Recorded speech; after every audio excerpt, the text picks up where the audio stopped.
Bumabagyo ng malakas na malakas, pero pilit akong nagpapalipad ng saranggola. Paano ko matatapos tong kanta?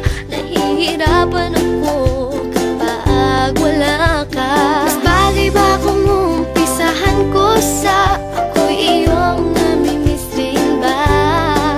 Eh kung unahin ko muna kayang tanungin kung babalik ka ba?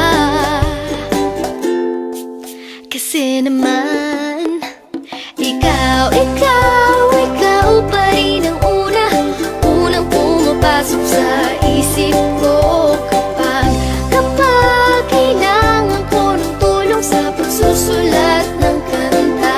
Lalagyan ko ba ng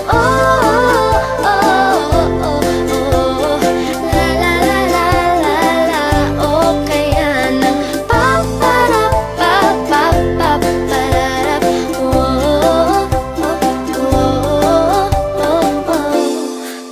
ano kaya ang mas gusto? Sinusubukan kong tapusin tong kanta ng mag-isa, ngunit dahil sa mga luhang nag-uunahan, hindi na ako makakita.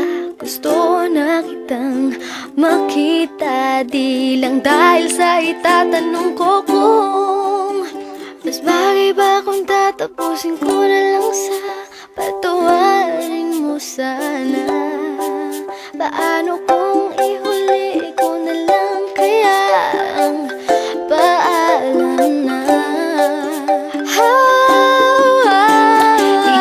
Ikaw pa rin ang unang pumapasok sa isip ko kapag kailangan ko ng tulong sa pagsusulat ng kanta. Lalagyan ko ba ng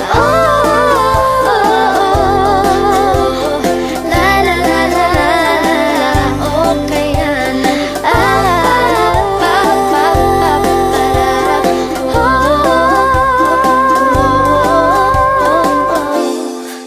itigil ko na kaya ito?